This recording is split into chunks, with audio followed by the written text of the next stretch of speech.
जय Hind friends, sorry for the technical glitches.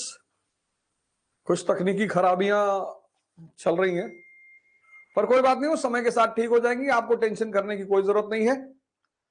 और उठ जाग मुसाफिर भोर भई, अब रैन कहां तुम सोवत है। और जो सोवत है सो खोवत है, जो जागत है सो पावत है।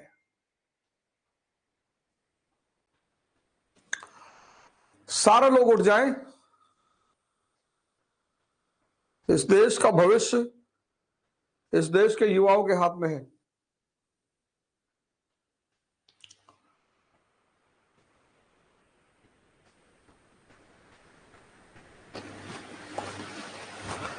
आज हमारे गुरु श्री कांति यादव जी का जन्मदिन है। इलाहाबाद में रहते हैं, कीटगंज में। तो मैं इस मंच से आज उन्हें बहुत बहुत बधाइयां देना चाहता हूं। और आप लोग बिल्कुल टेंशन मत लीजिए, मैंने इसलिए कोई बड़ी कमिटमेंट नहीं की, क्योंकि मेरी आदत है जब मैं कमिटमेंट करता हूं तो वो काम मुझसे होता ही नहीं। मैं सलमान खान तो हूं नहीं कि एक बार मैंने कमिटमेंट कर ली तो फिर मैं उसको करता हूं, और नहीं की तो और करता हूं। तो वो एक प्रॉब्लम है इस प्रोग्राम में।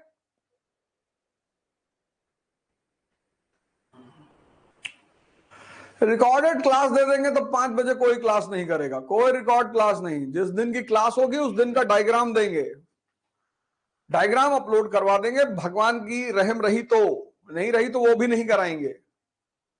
सबको 5 बजे मेरे साथ उठना है। सुबह 5 बजे उठकर सबसे पहला काम यह करना है कि आपको अपनी डायरी मेंटेन करनी है। एक डायरी बनानी है और आज दिन भर का शेड्यूल नोट डाउन करना है।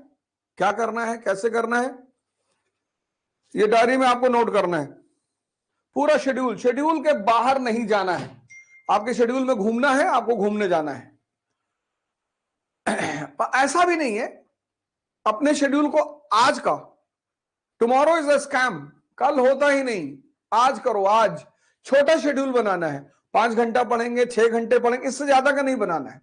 उससे ज्यादा पढ़ ले जाते हैं, बहुत अच्छी बात है। हर 1 घंटे के बाद अपने टेबल पर नैप लेंगे और 7 बजे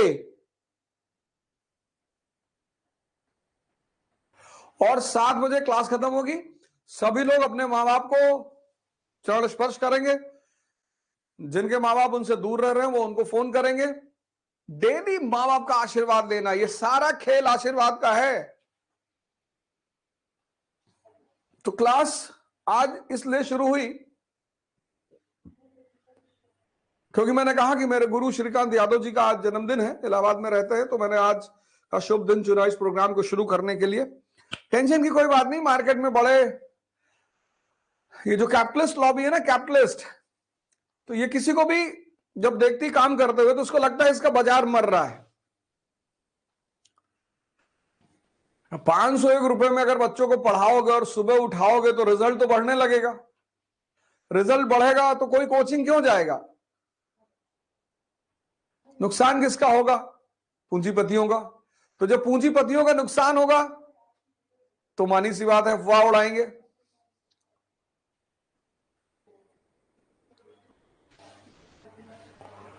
पर किसी को कुछ बोलना नहीं है, बिल्कुल नहीं। बनारस में किसी को पकड़ लिया था लड़कों ने, वो मुझे कुछ उल्टा सीधा बोल रहा था, पर किसी को कुछ करना नहीं है। जो काम जो भी कह रहा है, जो भी कह रहा है उसे करने दो, करने दो। ये सब चीजें हमेशा आती हैं, आएंगी ही आएंगी।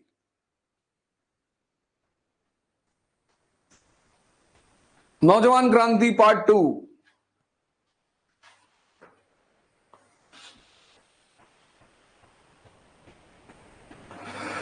फिर आप जिस भी धर्म को मानने वाले हैं, जैसे मैं गीता पढ़ता हूं, न्यूज़पेपर सुबह नहीं पढ़ना है, छूना ही नहीं। दिन की शुरुआत एक पॉजिटिव थॉट से करनी, पॉजिटिव विचार से। एक एक श्लोक, एक पारा, एक पैराग्राफ, बस उस थॉट को दिन भर दिमाग में रखना है। एक, कोई भी एक। मैं यथार्थ गीता पढ़ता हूं, आप बाइबल पढ़िए, कुरान पढ़िए, आदि ग्रंथ पढ़िए, जो भी आपका धर्म ग्रंथ है, जो भी।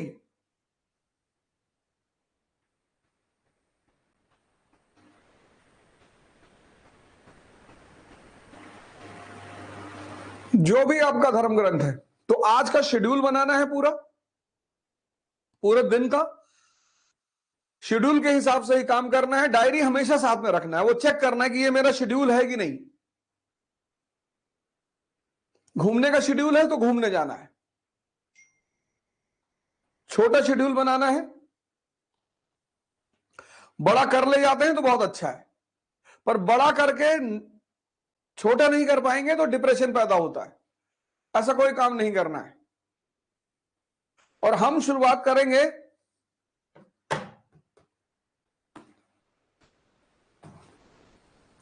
मैंने जैसे कहा कि 5 से 6 ध्यान और योग का कार्यक्रम रहेगा, पर वो अभी 10 दिन नहीं रहेगा। मैं 10 दिन पढ़ाऊंगा आपको। और ये विवेकानंद जी की एक किताब है, रामकृष्ण मठ से आती है, ध्यान। ये लेनी है, ये लेना ही लेना है। हिंदी में भी है, इंग्लिश में भी है। Those who are of English medium they can buy in English also. तो ये लेना है, ये भी लेना है।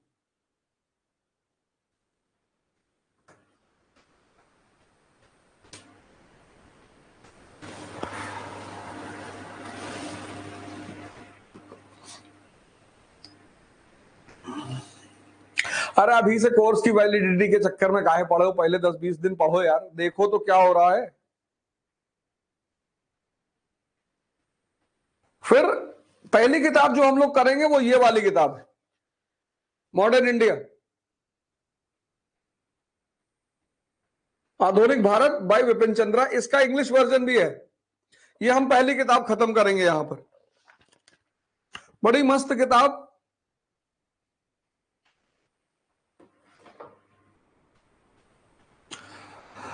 मेरा आज बंगाली में तो नहीं है,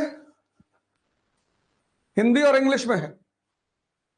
पता नहीं, आप एक बार देखें, अगर बंगाली में है तो बहुत अच्छी बात है। जो लोग भी ज्वाइन नहीं कर पा रहे हैं, टेंशन बिल्कुल ना लें।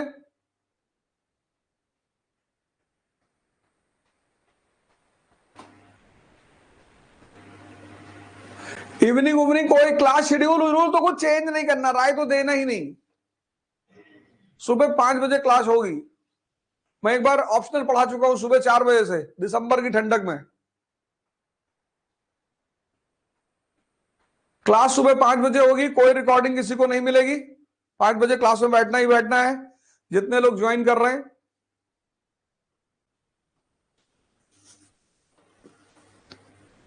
एनसीईआरटी से शुरू करेंगे, 5 से 6 ध्यान और योग।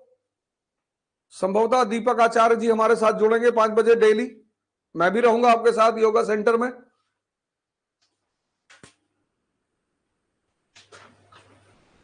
किसी का नंबर आ रहा है, वो कह रहे हैं sir remove the number from the screen.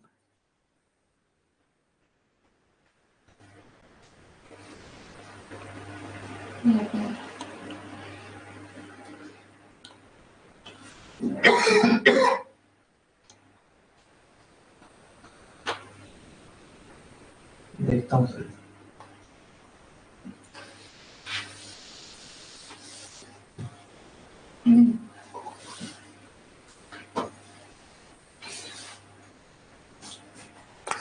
कोई भी टेंशन लेने की बात नहीं है। जब तक आप सब लोग का मामला सॉल्व नहीं हो जाएगा, तब तक वीडियोस यूट्यूब पे अपलोड हो जाया करेंगे। एक बार सब सिस्टम हो गया, फिर कोई दिक्कत नहीं। नहीं 4 बजे से नहीं करेंगे, 5 बजे से ही करेंगे। अभी 5 बजे से करेंगे, फिर 6 महीने बाद सुबह 4 बजे से करेंगे।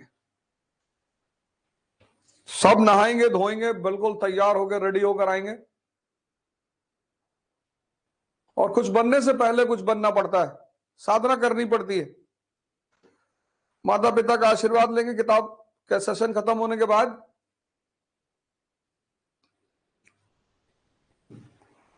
और कोशिश करें, अगर आप ऐसा मानते हो,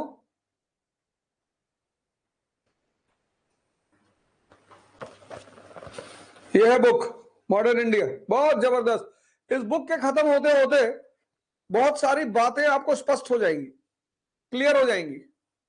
बहुत सारी टेंशन आपकी खत्म हो जाएगी, बहुत सारी चुनौतियां जो आपकी तैयारी में है वो खत्म हो जाएंगी।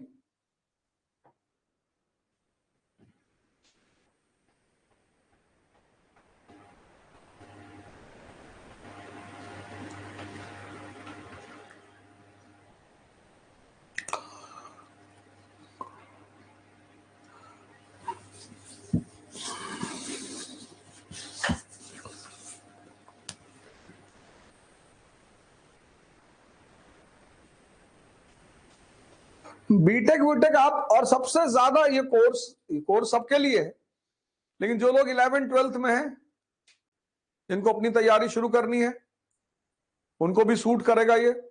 अभी किससे साथ जुड़ जाए। और मैंने कहा ना कि इस मंच पे मैं बहुत सारे काम करूंगा, पर मैं कुछ कहूंगा नहीं। मैं जो करता जाऊंगा वो आपके सामने आता जाएगा।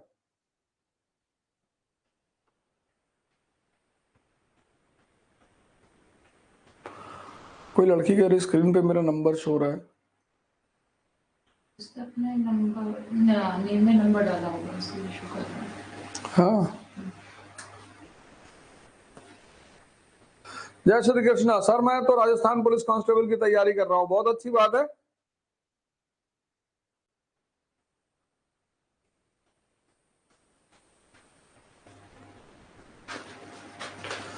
जिनका भी नाम स्क्रीन पे शो हो रहा है वो प्लीज अपने नाम को हटा ले वहां से।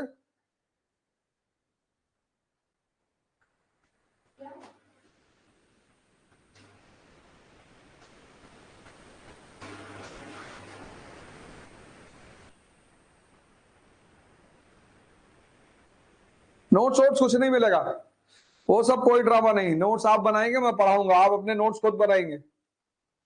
कोई नोट्स वगैरह नहीं।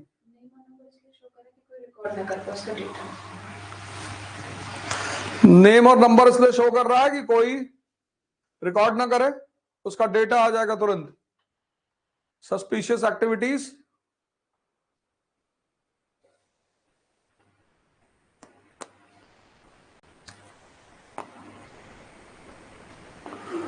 बहुत सारे लोग तो बहुत दिन बाद सुबह उठे होंगे।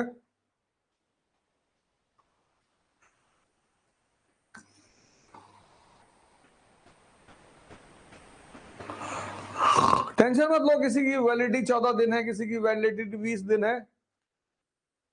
नहीं नहीं, सिर्फ हिस्ट्री नहीं पढ़ाई जाएगी, सब पढ़ाया जाएगा।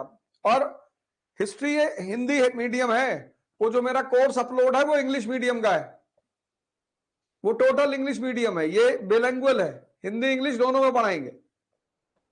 लाइव क्लास रहेगी।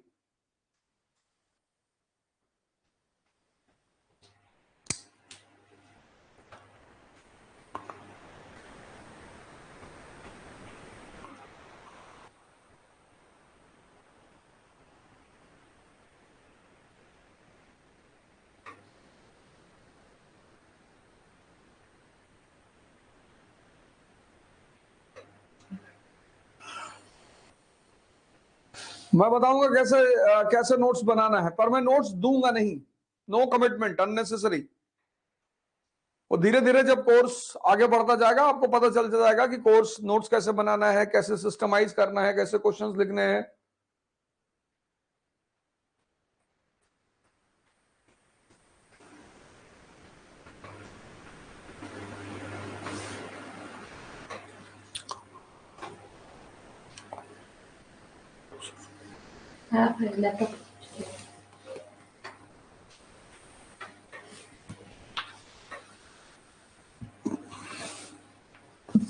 पहला चैप्टर, फर्स्ट सारी एनसीईआरटी पढ़ाई जाएगी। History, polity, economy, general science, सब। पहले मॉडर्न इंडिया खत्म करेंगे, फिर एंशियंट खत्म करेंगे, फिर मेडिवल की वो डायग्राम वाली बुकलेट देंगे।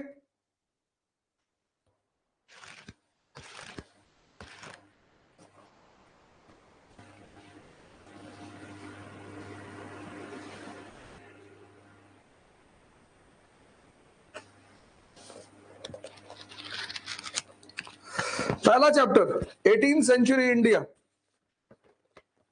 जितने लोग भी ज्वाइन नहीं कर पा रहे हैं, कोई टेक्निकल प्रॉब्लम आ रही, कोई टेंशन की बात नहीं है। एक हफ्ते की क्लास, ये आज वैसे भी एक डेमो क्लास है।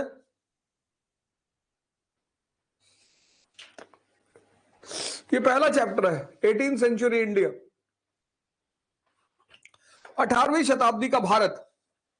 अब मॉडर्न इंडिया की जो कहानी है, ये सब बनाते हुए चलना है।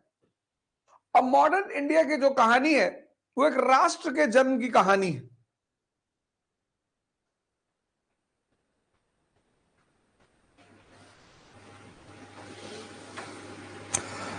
लक्ष्य, हमारी तरफ से अपनी माता जी को प्रणाम करिएगा।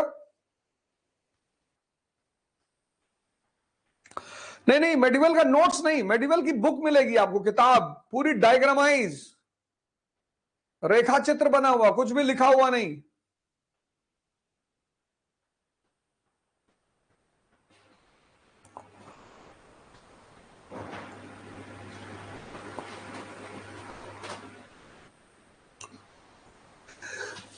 मॉडर्न इंडिया जो है एक राष्ट्र के जन्म की कहानी। आधुनिक भारत कौन सा राष्ट्र? Bharat, that is India. और India that is Bharat, article 1।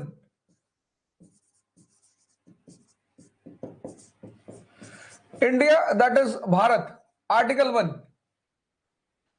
अब ये राष्ट्र कैसे पैदा हुआ, किस दौर से गुजरा, आधुनिक विश्व का जो इतिहास है वो राष्ट्रों के जन्म की ही कहानी है। 1870 पहला लेते, 1787 एक राष्ट्र पैदा हुआ, यूनाइटेड स्टेट्स ऑफ अमेरिका। उससे पहले क्या था? 13 कॉलोनियां थी। ये 13 कॉलोनियां एक राष्ट्र बनी 1787 में। ये बुक लेनी है तभी तो तैयारी करोगे।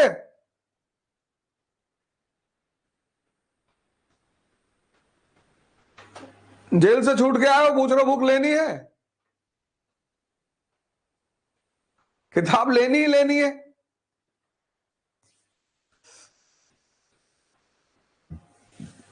नहीं नहीं, इंग्लिश में बिल्कुल नहीं, सब चैप्टर सेम ही है। तो 1787 में एक राष्ट्र पैदा हुआ, यूनाइटेड स्टेट्स ऑफ अमेरिका। 1870 में एक राष्ट्र पैदा हुआ, इटली। 1871 में एक राष्ट्र पैदा हुआ, जर्मनी।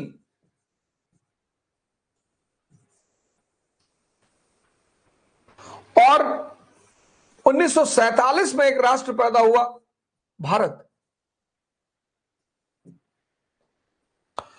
अगर आधुनिक युग से पूर्व के आप इतिहास में जाएंगे तो ये सब राष्ट्र थे ही नहीं।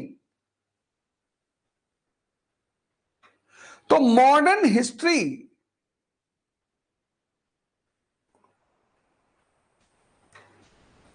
हिस्ट्री जो है वो एक आधुनिक राष्ट्र के जन्म की कहानी। किसके दिशा निर्देशन में, किसके गाइडेंस में? इंग्लिश, अंग्रेजों के गाइडेंस में इस राष्ट्र का जन्म हुआ। अब इस आधुनिक भारत के दो पार्ट हैं। पहला पार्ट 1757 से 1857 और दूसरा 1857 से 1947।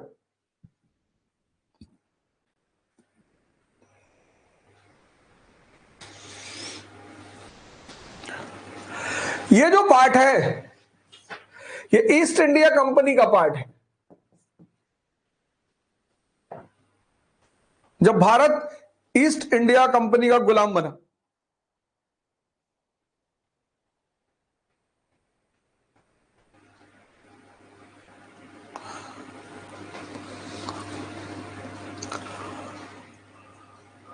और ये जो पार्ट है ये ब्रिटिश क्राउन का पार्ट है।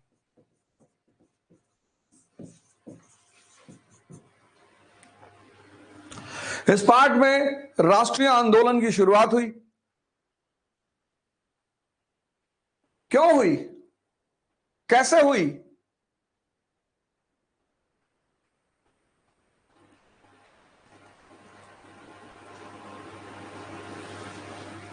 ये सब हम यहां पर डिस्कस करेंगे। अब कोई भी व्यक्ति गुलाम बनता है, ये बाबूजी एनसीईआरटी दिखा दिया है, आप यूट्यूब पे फिर से देख लीजिएगा।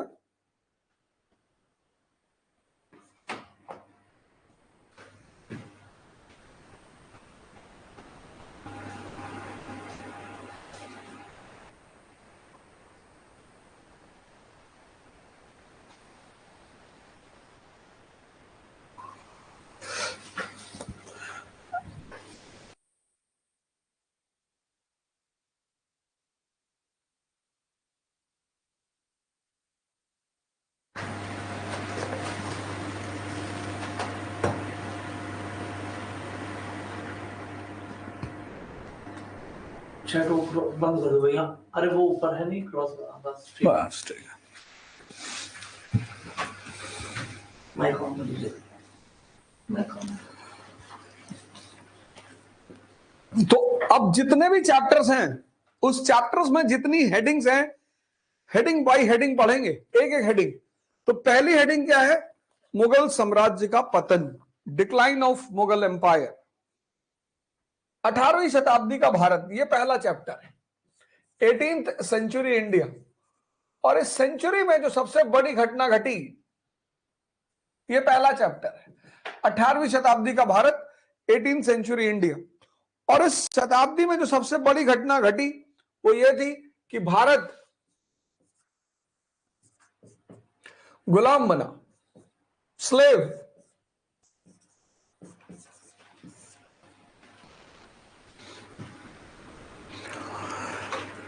अब आप पढ़ते हैं रटने के लिए,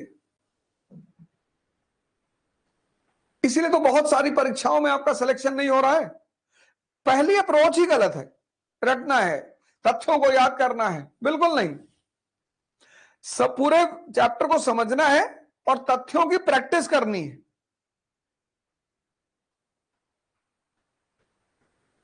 तो 18वीं शताब्दी की जो सबसे बड़ी घटना थी वो थी कि भारत गुलाम बना, 1757 और 1764,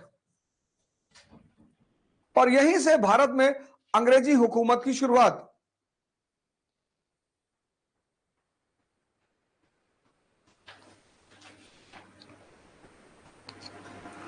लेकिन यह गुलाम कैसे बना? कोई भी व्यक्ति या राष्ट्र गुलाम तभी बनता है जब वो कमजोर होता है। यह लाइन बहुत इंपॉर्टेंट है। कोई भी व्यक्ति या राष्ट्र गुलाम तभी बनता है जब वो कमजोर होता है।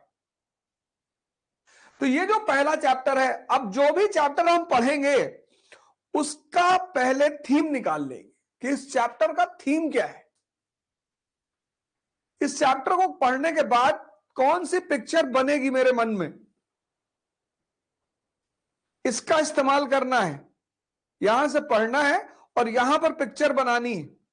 तो 18वीं शताब्दी का जब ये भारत का चैप्टर खत्म होगा तो हमारे सामने एक पिक्चर होगी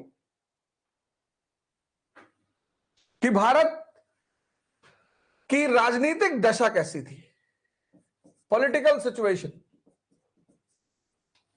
भारत की आर्थिक दशा कैसी थी, इकोनॉमिक कंडीशन। भारत की सामाजिक दशा कैसी थी, सोशल कंडीशन। भारत का कल्चर कैसे था, कब? 18वीं शताब्दी में, 18th सेंचुरी में। कोई भी राष्ट्र गुलाम कब बनेगा? जब वो कमजोर होगा।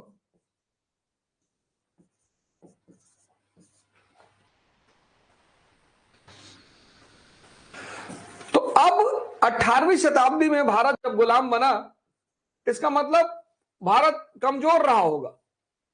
किस फ्रंट पे? राजनीतिक फ्रंट पे, आर्थिक फ्रंट पे, सामाजिक फ्रंट पे और सांस्कृतिक फ्रंट पे। बस इसी पिक्चर को इस चैप्टर के अंत तक बनाना है।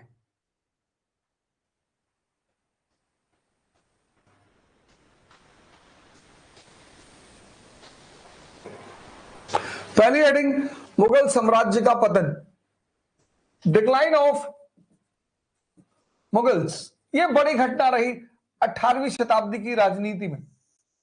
डिक्लाइन ऑफ मुगल्स, मुगल साम्राज्य का पतन, यह पहली हेडिंग है। अब 1707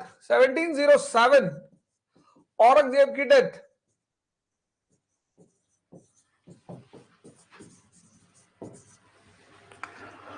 बड़े सारे इतिहासकार यहीं से आधुनिक युग की शुरुआत मानते हैं। वो खैर चर्चा का विषय, उस पर हम चर्चा करेंगे ही करेंगे। तो 1707 में औरंगजेब की डेथ हुई, और जब औरंगजेब की डेथ हुई तो एम्पायर जो था, साम्राज्य, उसकी यूनिटी यानी एकता और स्टेबिलिटी यानी स्थिरता दोनों ही हिल चुकी थी। ये पहली बात समझने लायक है कि 1707 यानी 18वीं शताब्दी की शुरुआत में जब औरंगजेब की डेथ हुई तो साम्राज्य की एकता और स्थिरता दोनों ही हिल चुकी थी। क्यों हिली? उसकी पॉलिसीज की वजह से। उसकी बड़ी सारी नीतियां ऐसी रही जिसने साम्राज्य की एकता और स्थिरता को हिला दिया। अब एक बात और याद रखना है, पढ़ना है, नेता नहीं बनना है। हमारे लिए इतिहास में जितने भी व्यक्ति हैं वो कैरेक्टर हैं, उनसे रिश्तेदारी नहीं करनी है। उन्हें आदर्श बना सकते हैं अगर उनसे कुछ सीखना है तो। उनको आदर्श बना सकते हैं, भगत सिंह को आदर्श बना सकते हैं, गांधी को आदर्श बना सकते हैं, कलाम साहब को आदर्श बना सकते हैं, अंबेडकर को आदर्श बना सकते हैं, विवेकानंद को आदर्श बना सकते हैं, पर किसी भी व्यक्ति को आदर्श मतलब होता है किसी के पथ पर चलना, उसके लिए झगड़ा नहीं करना। आप अंबेडकर के पथ पर चलोगे तो आप अंबेडकर जैसे महान हो जाओगे। आप विवेकानंद के पथ पर चलोगे तो आप विवेकानंद जैसे महान हो जाओगे। बस इतना ही रोल होता है आदर्शों का कि आपने उनकी उंगली पकड़ ली और उनके रास्ते पर आप चलते रहे तो जहां तक वो पहुंचे उसी रास्ते पर चलकर आप भी वहीं पहुंचेंगे। हर व्यक्ति से हमें सीखना है। इतिहास एक ऐसा विषय है जो दो वर्गों के बारे में लिखा जाता है। एक शाही वर्ग के लिए, क्योंकि उन्हें इतिहास से सीखना होता है। एक आम आदमी के लिए, क्योंकि उन्हें इतिहास से लड़ना होता है।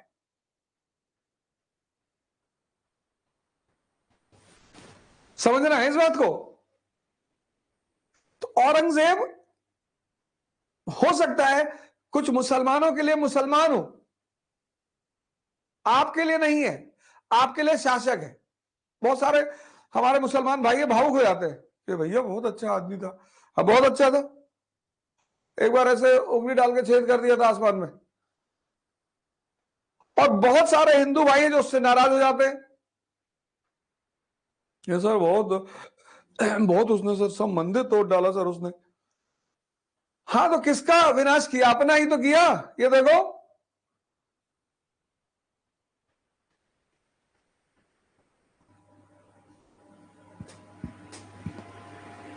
तो हमारे लिए औरंगजेब क्या है? कैरेक्टर है। हम उससे सीखेंगे। अगर आप उसको मुसलमान के रूप में देखोगे तो आप उसकी गलतियां मिस कर जाओगे। अगर आप उसको हिंदू के रूप में देखोगे तो आप उसकी उपलब्धियां मिस कर जाओगे। और आपको सीखना है। आप पढ़ने आए हो। अगर आप वीडियो लेक्चर रिकॉर्ड करके बेचने आए हो वो एक अलग बात है। आप वो भी करो, कोई दिक्कत नहीं है।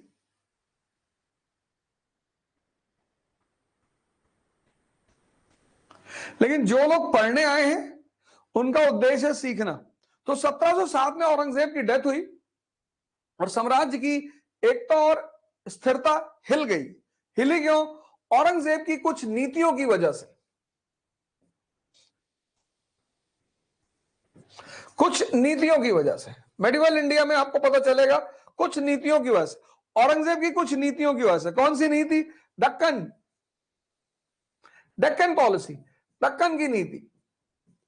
जो भी आदमी हिंदुस्तान की गद्दी पर बैठेगा उसे दक्षिण भारत जाना है। भारत का इतिहास 3 पार्ट में डिवाइडेड है, उत्तर भारत, दक्कन और दक्षिण भारत। इसको समझना बहुत जरूरी है। तो भारत का जो इतिहास है वो 3 भागों में डिवाइडेड है।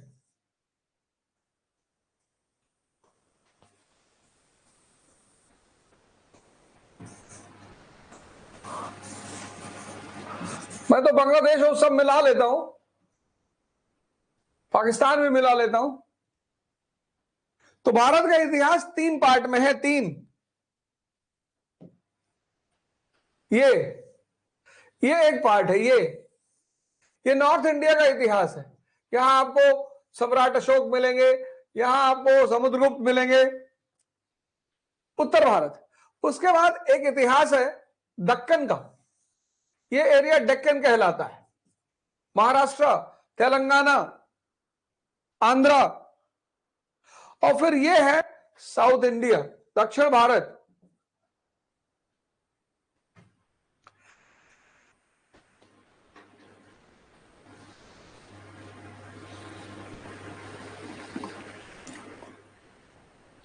नॉर्थ इंडिया, डेक्कन, फिर साउथ इंडिया, कर्नाटका, केरला, तमिलनाडु।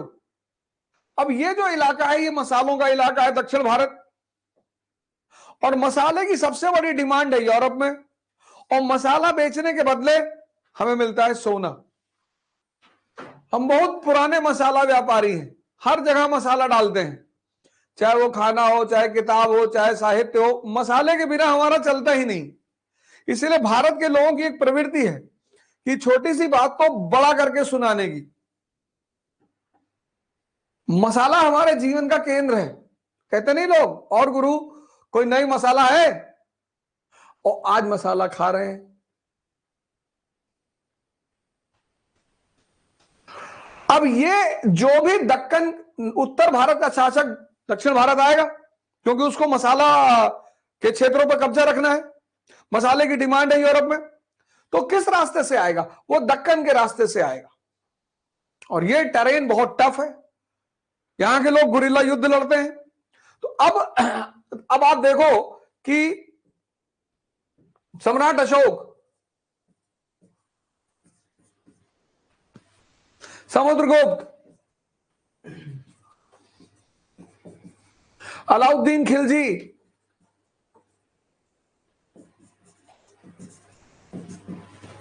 ये सब बड़े व्यवहारिक शासक हैं। इन्होंने दक्कन के राजाओं से दोस्ती कर ली कि भैया हम दक्षिण लूटने जा रहे हैं, और 3/4 हमारा, 1/4 तुम्हारा। लेकिन मोहम्मद बिन तुगलक, औरंगजेब, ये इस बात को नहीं समझ पाए। मेडिवल इंडिया में हम पढ़ेंगे, इन्होंने दक्कन के लोगों से दोस्ती करने के बजाय उनसे झगड़ा किया, और यह उनकी बर्बादी का एक अहम वजह बना। लड़ाई सबको जीवन में लड़नी है। देखो 5 बजे उठ रहे हो, लड़ाई ही तो कर रहे हो। मानव का जीवन बिना युद्ध के संभव ही नहीं है। War is the part of human life, या मैं कहूं वॉर इज ह्यूमन लाइफ। सबके जीवन एक युद्ध है, लड़ना है। लेकिन किसके लिए लड़ना है और किससे लड़ना है, यह बहुत जरूरी है। आप रिक्शे वाले से लड़ रहे हैं, ऑटो वाले से लड़ रहे हैं, आप खत्म है, आप कुछ नहीं कर पाएंगे जीवन में। हमारे दिल्ली के सीएम अरविंद केजरीवाल जी, वो हमेशा जो सत्ता में रहता है उसी से लड़ते हैं। कभी कांग्रेस से लड़ रहे थे, आज बीजेपी से लड़ रहे हैं। तुम लड़ते किससे हो, यह बहुत इंपॉर्टेंट है। और लड़ाई के बिना कोई जीवन ही नहीं। और जिसको संघर्ष से, युद्ध से बचना है, तभी तो रश्मिरथ कहती है कि वर्षों से वन में घूम घूम, बाधा विघ्नों को चूम चूम, सधूप घाम पानी पत्थर, पांडव आए कुछ और निखर। वो जो तुम स्ट्रगल से भागते हो ना, उससे भागना नहीं है।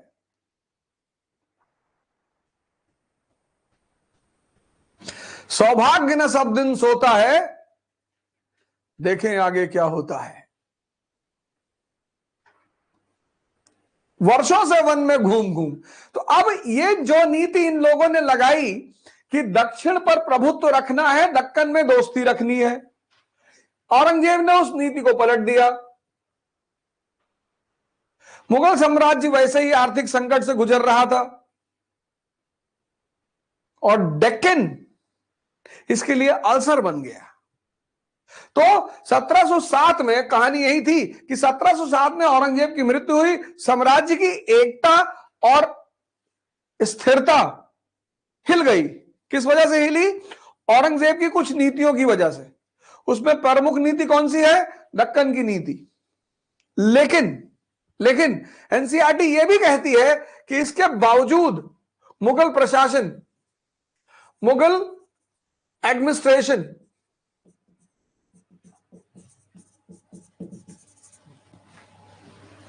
लेकिन इसके बावजूद मुगल प्रशासन, मुगल एडमिनिस्ट्रेशन और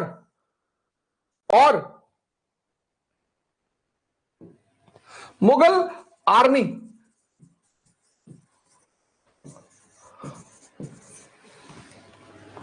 मुगल प्रशासन और मुगल आर्मी अभी मजबूत थे। ऐसा ही नहीं, साम्राज्य की जड़ें हिली, यह एक घटना है, लेकिन आर्मी और शासन मजबूत थे और मुगल वंश की इस देश में अभी भी इज्जत थी। तो 1707 में बस 4 बातें याद रखनी है। 1707 में क्या हुआ? मुगल साम्राज्य की जड़ें हिली। अब तुम्हें पता है क्यों हिली। दूसरा, मुगल शासन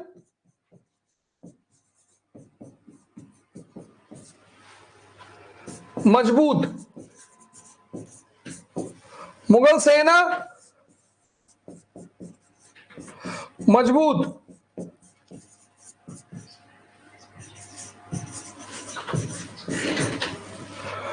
मुगल वंश की इज्जत, यह है बैकग्राउंड। मुगल वंश की इज्जत बरकरार, यह स्थिति थी भारत की 1707 में। जड़ें तो हिली, यह बात, अब इस बात को ध्यान में रखना है कि जड़ें तो हिली लेकिन शासन मजबूत, सेना मजबूत और मुगल वंश की इज्जत बरकरार।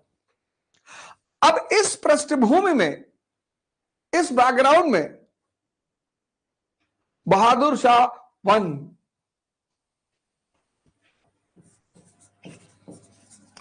बहादुर शाह वन औरंगजेब का उत्तराधिकारी बना। बहादुर शाह वन औरंगजेब का उत्तराधिकारी बना।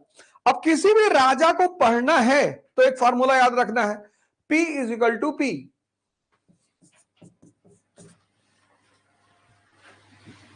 किसी भी राजा को पढ़ना है तो इस फार्मूले को याद रखना है, और जिस राजा ने इस फार्मूले का उल्लंघन किया वो मारा गया। राजा ही नहीं, व्यक्ति भी। Policy depends upon priority. तुम्हारी जो नीति है, पॉलिसी डिपेंड्स अपॉन प्रायोरिटी।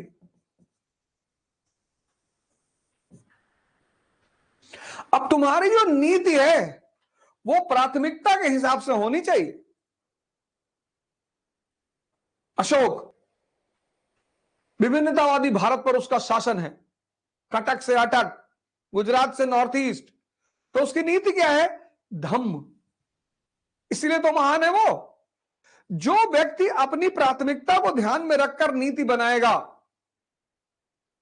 अब तुम विद्यार्थी हो और वो भी प्रतिस्पर्धी, कॉम्पिटिटर, योद्धा, विद्यार्थी तब भी ठीक, योद्धा, प्रतिस्पर्धी, कॉम्पिटिटर और आईएएस की तैयारी करने वाला। अब तुमको हिंदू पढ़ना है, 2 घंटा मिनिमम।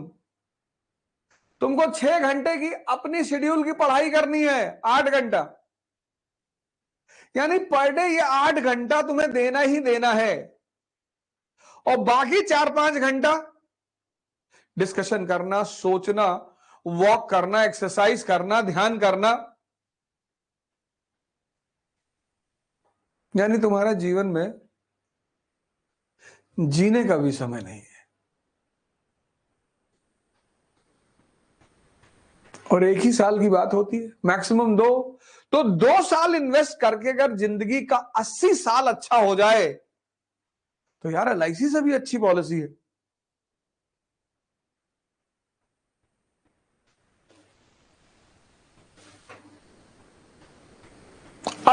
प्राथमिकता में जब 8 घंटा तुम पढ़ना है, अब तुमने प्रेम कर लिया,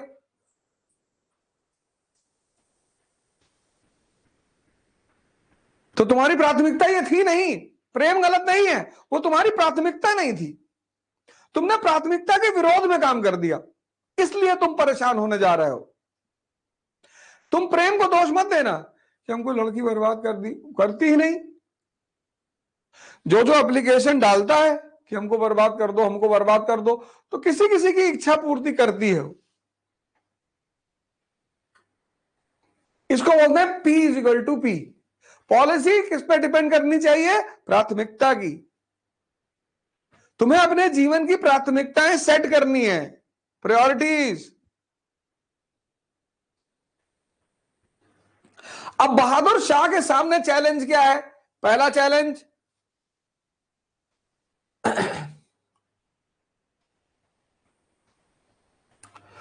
रिवोल्ट इन डिफरेंट एरियाज, विभिन्न क्षेत्रों में विद्रोह, बगावत, असंतुष्टता। पंजाब में सिख असंतुष्ट हैं, दक्कन में मराठा असंतुष्ट हैं, उत्तर भारत में जाट असंतुष्ट हैं, दक्कन में बुंदेला असंतुष्ट हैं, और दूसरी जो उसके सामने सबसे बड़ा संकट है वो है फाइनेंशियल क्राइसिस, वित्तीय संकट। अब उसके सामने दो बहुत बड़ी चुनौतियां हैं। पहला, बगावत, विद्रोह विभिन्न क्षेत्रों में, सिख, मराठा, जाट, बुंदेला, राजपूत। तो पहले तो इसको ओवरकम करना है और दूसरा इसको करना है। अब उसकी जो नीति होगी वो इन दोनों को ध्यान में रख के बनेगी। तो विद्रोह, अब क्या एनसीईआरटी ने समझाया है, आपने ध्यान नहीं दिया होगा। समझौते और मेल मिलाप की नीति का सहारा लिया बहादुर शाह वन ने। समझौता और मेल मिलाप की नीति।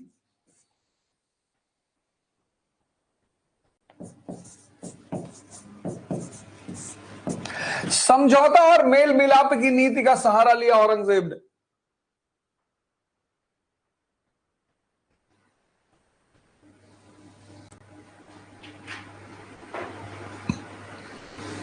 पीस एंड कंसिलिएशन, यह था बहादुर शाह की नीति।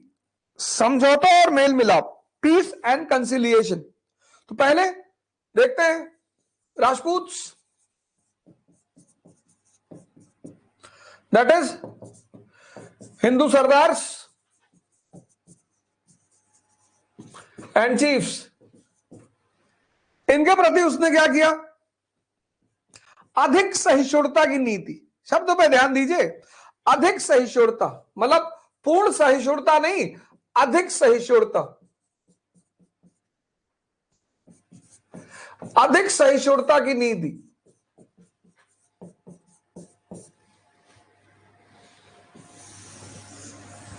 सिर्फ सहिष्णुता नहीं, अधिक, मोर टॉलरेंट पॉलिसी। अगर आपने ये मोर छोड़ दिया आप मिस कर गए। More tolerant policy towards Hindu chiefs and rajas. पूर्ण सहिष्णु नहीं हुआ। अब इसको डिफाइन करें कैसे, पूर्ण सहिष्णु कैसे नहीं हुआ? अब जयसिंह है, आमेर के, और अजीत सिंह है मारवाड़ के, जोधपुर। तो पहले कदम में उसने क्या किया? जय सिंह को रिप्लेस करने की कोशिश की। जय सिंह को रिप्लेस करने की कोशिश की उनके भाई विजय सिंह के द्वारा, और अजीत सिंह पर दबाव बनाया।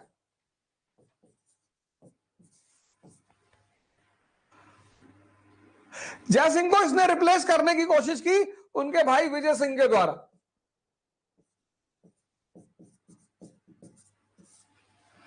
और अजीत सिंह पर दबाव बनाया, प्लस आमेर और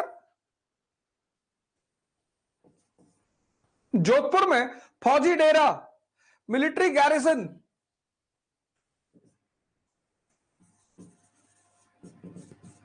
फौजी डेरा डाल दिया। यानी शुरुआत में वो इनके प्रति सहिष्णु नहीं रहा।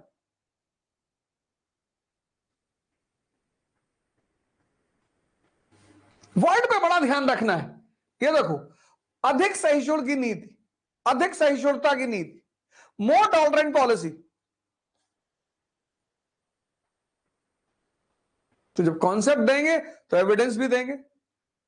तो ये था एविडेंस कि जयसिंह आमेर और अजीत सिंह मारवाड़, जयसिंह को रिप्लेस करने की कोशिश की विजय सिंह से और अजीत सिंह पर दबाव बनाया और मारवाड़ और आमेर को में फौजी डेरा डाल दिया।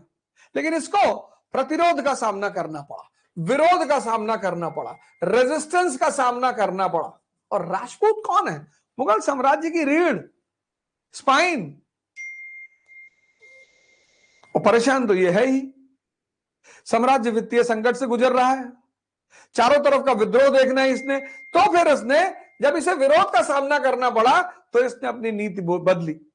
इसने दोनों राजाओं को उनका राज्य दे दिया, दोनों को उनका राज्य दे दिया।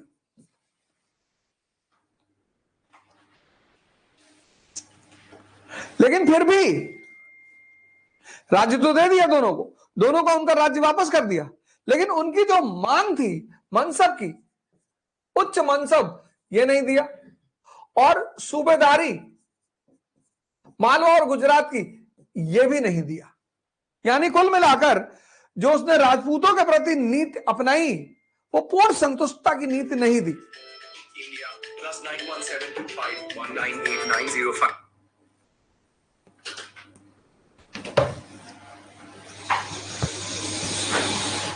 राजपूत जो स्पाइन थे मुगल साम्राज्य के, उसको पूर्ण रूपेण वो संतुष्ट नहीं कर पाया।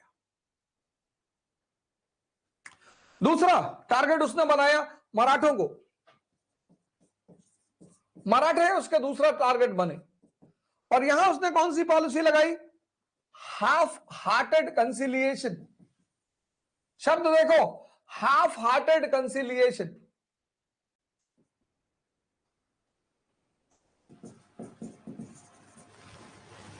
यानी ऊपरी तौर पर मेल मिलाप की नीति, ऊपरी तौर पर मेल मिलाप की नीति।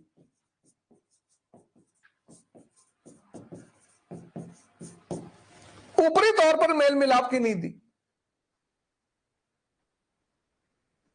मराठों के प्रति, हाफ हार्टेड कंसिलिएशन, ऊपरी तौर दिखाने के लिए। अब पहला काम क्या किया? शाहू को छोड़ दिया, रिलीज शाहू, शाहू को रिहा कर दिया।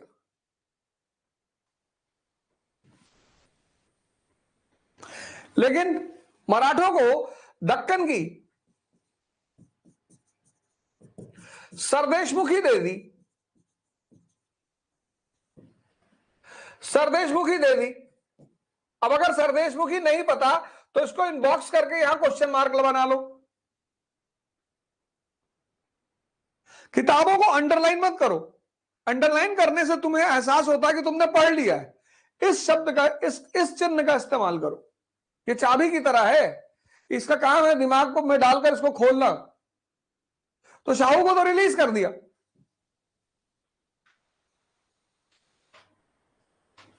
लेकिन मराठों को दक्कन की सरदेशमुखी, और मराठों को दक्कन की सरदेशमुखी दे दी, चौथ नहीं दी, चौथ नहीं दी। यह मामला फंसा दिया।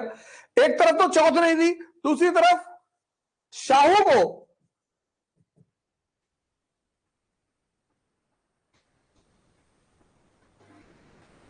लीगल एक्सेप्टेंस मराठाओं का राजा नहीं माना।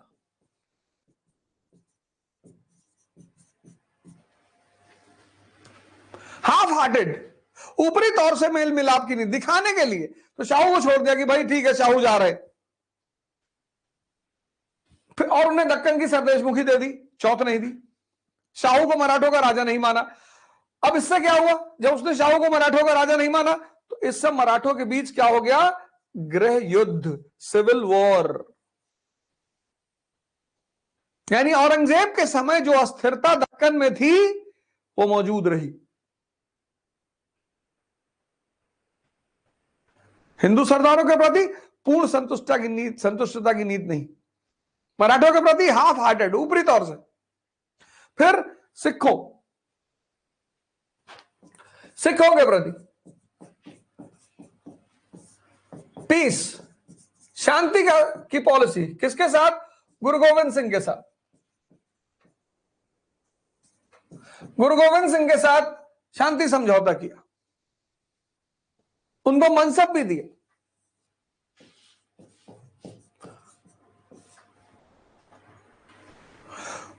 गुरु गोविंद सिंह को मनसब भी दिया, शांति समझौता भी किया। लेकिन गुरु गोविंद सिंह की मृत्यु के बाद बंदा बहादुर से फिर टकराव।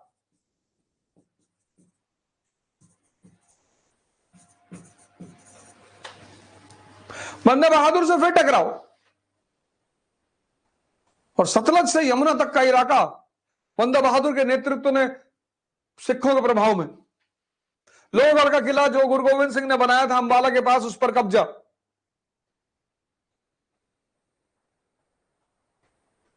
हालांकि बहादुर शाह उस किले को छीनने में सफल रहा, लेकिन इसकी मृत्यु के बाद सिखों ने उसे दोबारा छीन लिया। यहां भी पूरी तरह समझौता नहीं हो पाया सिखों के साथ। अब कौन बचा, छत्रसाल। छत्रसाल से शांति समझौता,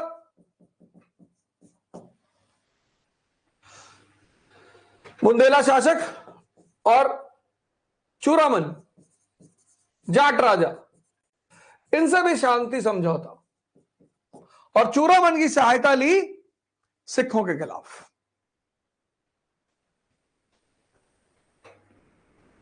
तो पहली जो चुनौती उसके सामने थी, कौन सी, विद्रोह, उसको पूर्ण रूपेण वो सॉल्व नहीं कर पाया। अब इसको तुम ऐसा करो, ऐसे ग्राफ बना लो, यहां लिख लो Rajput, Maratha,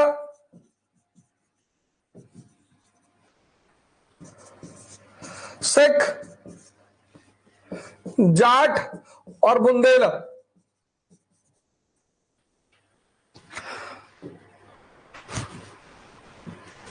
Rajput more tolerant policy, more tolerant policy, अधिक सहिष्णुता की नीति। लेकिन तनाव बरकरार, स्टार का मतलब तनाव बरकरार। Maratha half hearted conciliation, half hearted conciliation, ऊपरी तौर पर मेल मिलाप की नीति, तनाव बरकरार। सिख शांति समझौता, पर बंदा बहादुर से तनाव बरकरार। जाट और बुंदेलों से शांति समझौता। ये याद रखना है। ये तुमने पहला पेज एनसीईआरटी का बहुत बार पढ़ा होगा, हमसे पहले भी पढ़ा होगा, पर शायद इस तरह से नहीं पढ़ा होगा।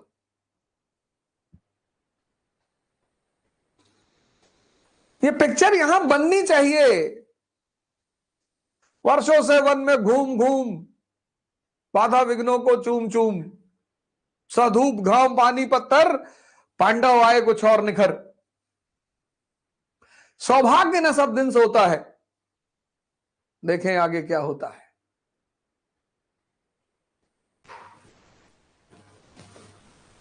ये ग्राफ याद रखना है, इसको यहां सेव करना है, इसको नोट्स कहते हैं। वो जो गिना जाता है वही नोट नहीं है। तुम में से बहुत सारे लोग किताब को फिर से लिख देते हो, वो नोट्स नहीं है। अब देखो, आंख बंद करो, और अध्ययन के साथ जो सबसे बड़ी चीज जुड़ी हुई है वो है मनन।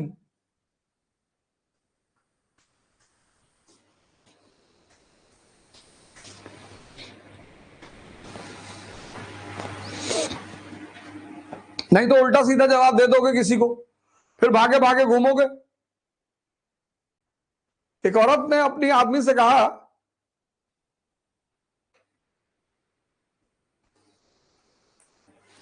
तो कैसे तुम्हारा दिमाग कंसंट्रेट हो गया कहानी को सुनने के लिए, कैसे अलर्ट हो गए तुम कि हाँ मास्टर कुछ नया बात बताने जा रहे हो। अरे इसको सेव करो।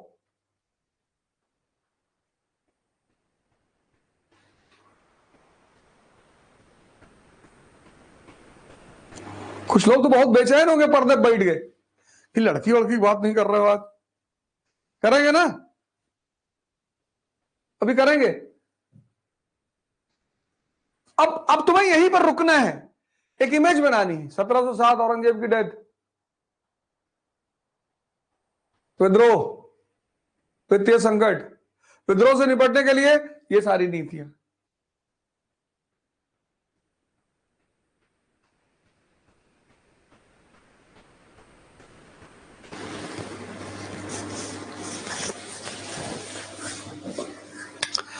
पढ़ना एक आर्ट है। अब यहीं से वो प्री क्वेश्चन बना देता, तुम कर ही नहीं पाते, तुमको पता ही नहीं था। ईमानदारी से अपने दिल पे हाथ रख के पूछना, पहला पेज कितने लोग पढ़े थे, ये सब पता था? कितनी बार एनसीईआरटी पढ़े तुम? और अभी एनसीईआरटी खत्म होने दो, एक झटके में तुम्हारा परीक्षा निकलेगा।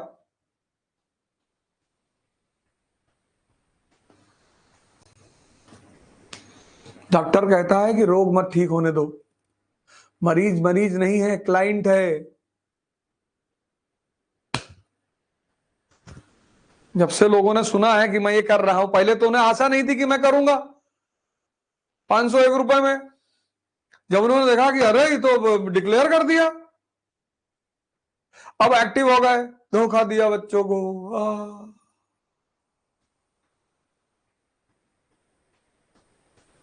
धोखा तो एक ही आदमी ने दिया था, भगवान कृष्ण ने दुर्योधन को, बाकी तो दुनियादारी है।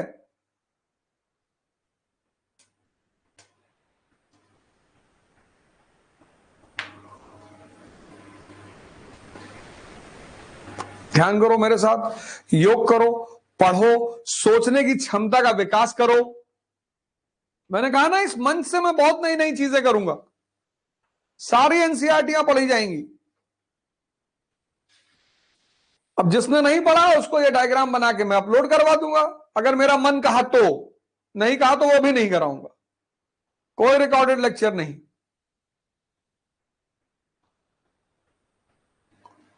मैं आपके साथ उठ रहा हूं ना 4 बजे, मैं भी तो अपना टाइम आपको दे रहा हूं, आप उसका इस्तेमाल करो। तो ये तो उसका पहला कदम था विद्रोह से निपटने के लिए, जो पूर्ण रूपेण फलदायी नहीं रहा, पूरी तरह से उसने फल नहीं दिया।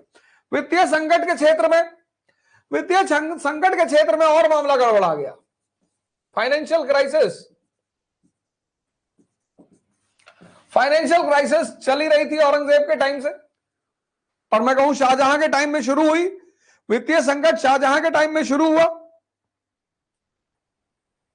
औरंगजेब के टाइम में बढ़ गया। शाहजहां ने छेद किया, औरंगजेब ने उसको गड्ढा बना दिया, और बहादुर शाह ने उस गड्ढे को झील में परिवर्तित कर दिया, और उसी झील में मुगल साम्राज्य समा गया। फाइनेंशियल क्राइसिस, वित्तीय संकट शुरू किसने किया? शाहजहां ने। शाहजहां के काल में शुरू हुआ होल वित्तीय संकट, एक छेद के रूप में शाहजहां के काल में शुरू हुआ। औरंगजेब ने इसको पिट बना दिया, गड्ढा।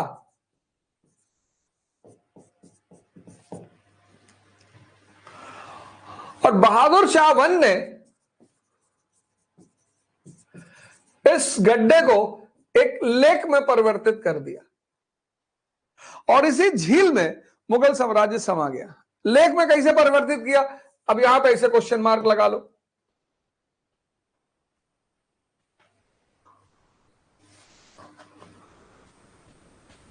मजा आ रहा है ना सुबह पढ़ के? देखो कैसे मनोभावनाएं बदल रही हैं, हैं? बदल रही है ना। देखो लेक झील बना दिया, कैसे? अंधाधुंध जागीरें, रेकलेस ग्रांट्स, रेकलेस, अंधाधुंध जागीरें, रेकलेस ग्रांट्स। तुम सबको खुश नहीं रख सकते। देखो ये रख रहा था, मारा गया। 50% लोग अगर तुमसे दुनिया में नाराज हैं तो तुम महान हो, और 70 अगर नाराज है तो तुम टेक्निकल आदमी हो, और 100 अगर नाराज हैं, भगवान। तो बाहर लो, कोई मंदिर जा रहा, मस्जिद जा रहा, प्रभु गाड़ी खरीदवा दो, प्रभु शादी करवा दो, भगवान शादी में गोरी लड़की से कराना बाबू। कंडीशनल डिमांड है हिंदुस्तानियों की। लड़का पैदा करवा दो प्रभु, बच्चा, वो भी लड़का। यहां मांगते नहीं, यहां कंडीशनल भिखारी हैं कि मांग रहे हैं वो तो ठीक, कंडीशन लगा रहे हैं।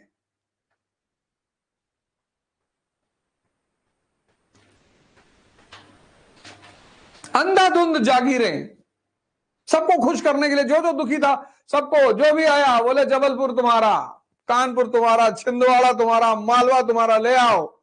पदोन्नति, प्रमोशंस।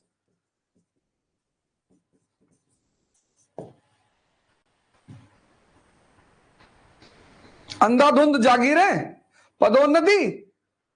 और 1707 में जो तिजोरी में 13 करोड़ रुपया था, खत्म। 13 करोड़ रुपया साहित्य खजाने में था 1707 में, खत्म।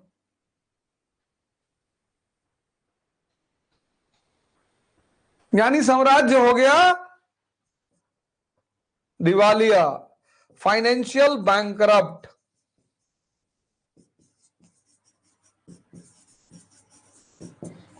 ये देखो एक नया कांड हो गया, फाइनेंशियली बैंकरप्ट, वित्तीय दिवालियापन है ही नहीं। अब जिससे पैसा मांगोगे वो तुम्हारी गर्दन पकड़ेगा। और 1712 में इसकी मृत्यु हो गई। अब देखो ये बहुत बड़ी घटना है, इसको नोट करो। 1712 में इसकी डेथ हो गई। इससे पहले कि ये बेचारा किसी समाधान पे पहुंचता, 1712 में इसकी डेथ हो गई। अब एक तरफ तो 1712 में इसकी डेथ, और दूसरी तरफ साम्राज्य वित्तीय दिवालियेपन का शिकार। संकट नहीं, दिवालियापन, बैंकरप्ट। 1770 में ईस्ट इंडिया कंपनी ने 10 लाख पाउंड मांगा बैंक ऑफ इंग्लैंड से, तो ब्रिटिश क्राउन ने कहा कि बेटा हम तुमको रेगुलेट करेंगे। तो 1773 में आया रेगुलेटिंग एक्ट, जो भी तुमको पैसा देगा वो तुम पर अधिकार जमाएगा, मां बाप को छोड़कर। इसलिए अभी जब क्लास खत्म होगी तो उनका पैर छू लेना, वो तुमसे दूर रहते हैं तो उनको फोन कर लेना। ये सिर्फ 501 रुपया देके एहसान नहीं कर रहे हो,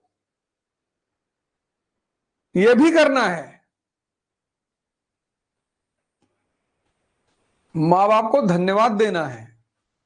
तुमको लगता है कि उनकी गर्ज है, कोई गर्ज वर्ज नहीं है। कभी सड़क पे किसी बच्चे को नंगे घूमते हुए देखना तो अपने मां बाप को याद करना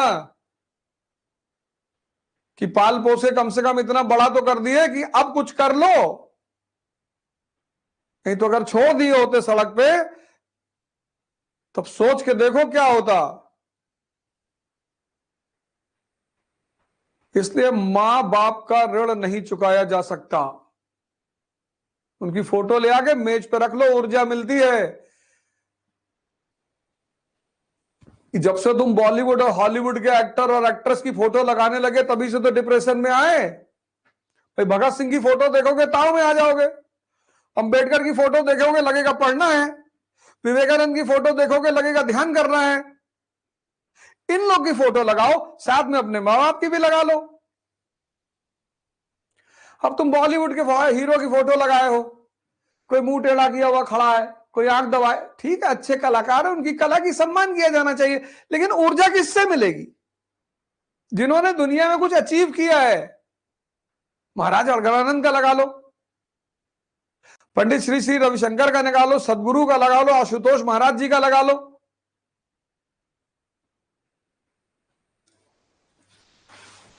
इसीलिए हिंदू मूर्ति पूजा करते थे, क्योंकि मूर्ति से ऊर्जा लेते थे, उसे गौर से देखते थे तो उससे ऊर्जा लेते थे, उसी ऊर्जा में काम करते थे। ऊर्जा लेने छोड़ के मूर्ति के सामने भीख मांगने लगे, मूर्ति भी हंसने लगी कि हमसे काम मांग रहे हो भैया। मैं नहीं कह रहा हूं, स्वामी दयानंद सरस्वती कह रहे हैं अपनी किताब सत्यार्थ प्रकाश में। टेंशन मत, ऐसे कह रहा है मूर्ति पूजा के बारे में, टेंशन मत लेना।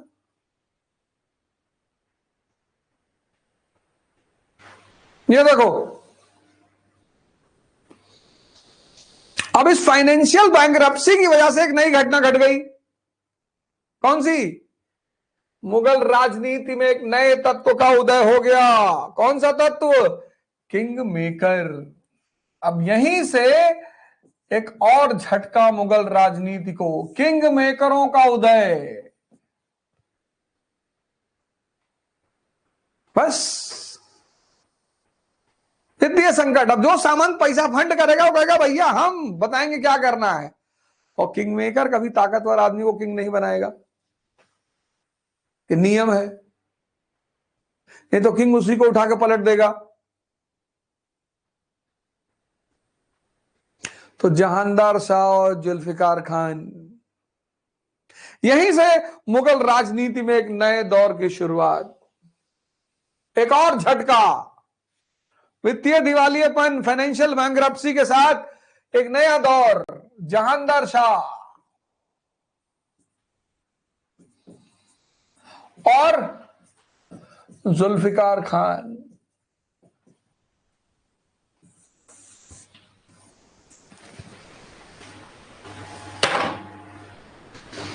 आज इतना ही पढ़ेंगे, यही अप्रोच रहेगा। कल सैटरडे संडे, वैसे भी हफ्ते में 4 दिन क्लास चलेगी।